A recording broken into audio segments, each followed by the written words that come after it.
O ayan, si Erwin Tulfo, naduwag. Duwag naman talaga yan. Bastos lang ang mga bunganga niyan. Yung mga tulpo na yan, puro lang tapang-tapangan yan. Hamon, banta, o ano ngayon. Dahil nga maraming nakaabang, nagagawin niya yan. Lalo kay Senate President Cayetano, nakwikwilyuhan, ipa-aresto, at kung ano-ano pa yung pinagyayaw niya. Maraming nakaabang yan. Kasi malamang, yung taong bayan yung gaganti sa kanya. O ngayon, ano na? Parang basang sisiyo na naman. Nanghingi ng paumanhin ang tapang-tapangan yung Erwin. Ayon dito sa balita ngayon, hindi po ito ang dapat na asal ng isang senador. Humingi ng paumanhin si Senador Erwin Tulfo matapos umani ng matinding kontrobersiya ang kanyang mga naging pahayag laban kay Senate President Alan Peter Cayetano at iba pang personalidad sa gitna ng sigalot sa Senado. Sa isang pahayag na inilabas nitong June 7, inamin ni Tulfo na hindi nararapat ang kanyang mga naging pananalita kaugnay ng pagpapaaresto, pagkukwelyo at pagbibitbit sa mga taong magsasagawa umano ng hiwalay na pagdinig ng Blue Ribbon Committee. Kasi hindi mo talaga kayang gawin yan. Hindi mo kayang gawin yan, Erwin Tulfo.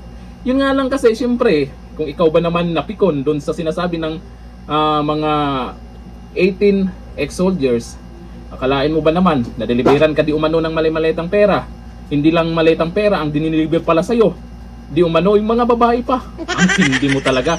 Kaya napikon siya, mainit ang ulo, hindi siguro nakakatulog sa kakaisip kung paano nakalusot dyan sa Senado itong 18 ex-soldiers, paano nakapasok sa Senado at natuloy talaga yung Blue Ribbon hearing. Ayun yung pinagsasabi niya. Bastos na senador talaga. Ang paghingi ng paumanhin ni Tulfo ay dumating 2 araw matapos ang kanyang kontrobersyal na pahayag noong Hunyo 5 kaugnay na posibilidad na magsagawa muli ng hiwalay na Blue Ribbon hearing ang kampo ni na Senate President Cayetano.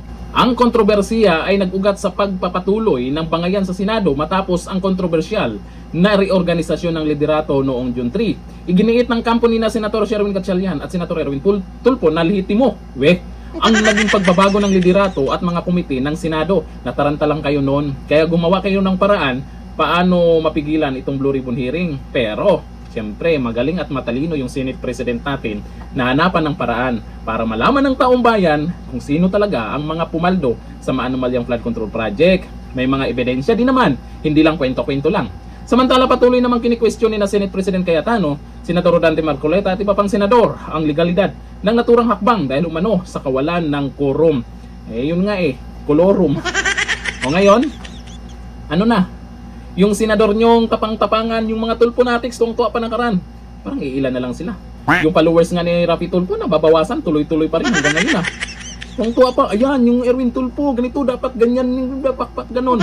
O ngayon, paano yan? Humingi ng sorry. Paano nyo ipagtanggol? Duwag kasi talaga yan, bastos lang ang bunganga niyan.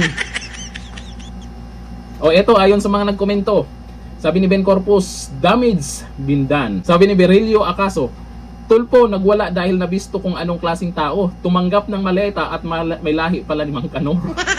Mang Kanor daw. Sabi ni Edgar, ang nasabi ay nasabi. Gampanan mo kung matapang ka. Duwag nga ni sabi ni Ariel Dagasdas, matapang tapos nagsorry agad. Ano yon?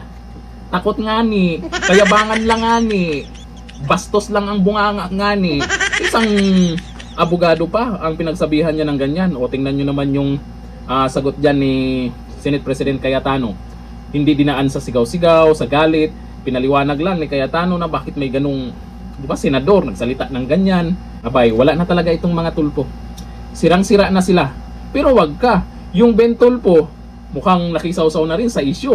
Ipabitag na lang daw. Tingnan nyo naman. Pare-parehas lang kayo. Puro lang kayabangan. Pero habang tumatagal, pababa ng pababa ang naniniwala sa mga Tulfo.